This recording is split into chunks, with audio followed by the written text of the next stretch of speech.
Concurrency bugs are some of the most expensive bugs in production, not because they're complex, but because they look impossible until they happen. Imagine this: two users click pay for the same order at the exact same millisecond. Both requests reach your database, and suddenly your balance is wrong. Your users are charged twice, and you don't even know how it happened. Today, we will walk through why this happened, how database handle it, and in the end of this video, you will see how this could be realized with the Postgres and entity framework. When engineers hear the word concurrency, they often think about async, threads, or parallel code. But database concurrency is different. Concurrency is when multiple transactions make decisions based on the same snapshot of data. Even if your service is single-threaded, even if you deploy only one instance, even if you serialize request and code, the database doesn't serialize reality. This is the root of race conditions and lost updates.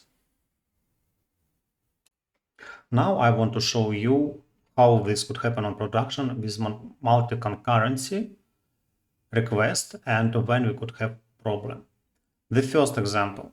We have 4 user sessions, and all those sessions have snapshot data with count 3. So all validation, if it's possible or not possible, will be passed on each user. But if each of those users click button pay, for example, we will have the next logged values. After the first one will be count 2, after the second one count 1, third 0, and after the first one we'll have problem, will be -1. And this example will be very hard to detect locally, because locally almost always developers work with single user with a single transactions, and this will not happen. The second example, this is not just -1, but we could assign the new count. In this case, logic will work differently. But as you can see, we have user sessions. Again, all users has snapshot data and will have count 3. All validation, if user could make operation or not, will pass. But after clicking pay, in each transactions, we will have count 2 because snapshot has 3. And this will be problem even after the second request to database. So this will not also.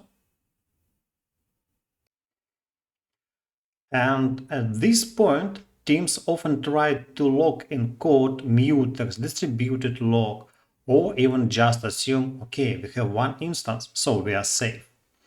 It feels safe, but it's not. Request can bypass your logs, retries happen automatically, background jobs exist, and someone can run raw SQL. The only component that sees all writers and can guarantee correctness is the database. So now let's take a look at what strategy we have in context of database. To resolve our issue, we could use 2 types of strategy: pessimistic concurrency control and optimistic concurrency control. Pessimistic concurrency assumes conflicts are likely, so we prevent them by locking data. While a lock is held, other transactions wait, latency goes up, throughput drops, but correctness is guaranteed. This is what we could do with transactions level. And pessimistic locking is used in banks, payments, and inventory system where failing is too expensive. Optimistic concurrency takes the opposite stance. Conflicts are rare, so we let them happen, but detect them on commit. No logs, no waits. Instead, we check a version number or timestamp or row hash. If it changed, we fail fast and retry. Optimistic concurrency is default in many ORM and cloud-native systems. Here the truth: both approaches fail, just differently. Pessimistic locking fails through latency and blocker, and optimistic concurrency fails through retries and application complexity. The real question, which failure is cheaper for your business? This is not just technical, it's production decision. Now let's see what PostGres and anti-frameworks have to resolve concurrency control in database.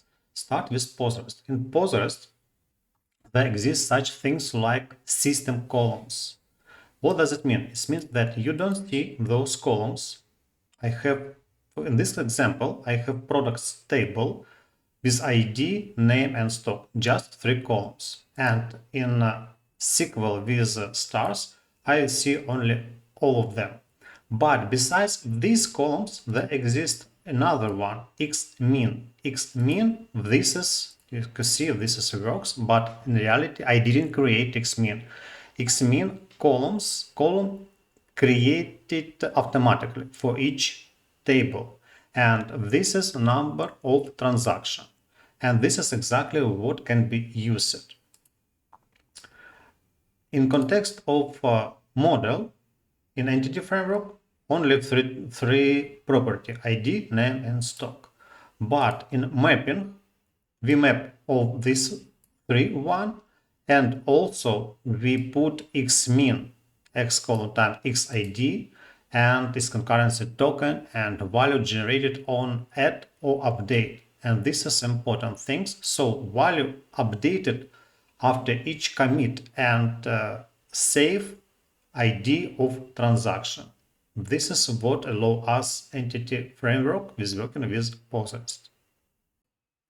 The second point which I want to mention, this is about exception. For example, we have conflict and record was updated by another transactions, and xmin value in snapshot data is different. We will have the db update concurrency exception, which actually must roll back our current changes. All this code you could find in Git repository. A link to Git repository will be in first comment for this video. Please enjoy. Let me make a summary. Concurrency is not bug, it's forced to manage.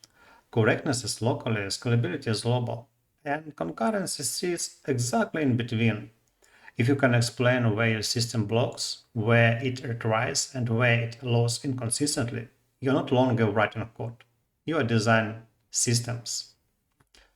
Remember, values are inevitable, but systems are intentional. Thank you for watching. See you in the next video.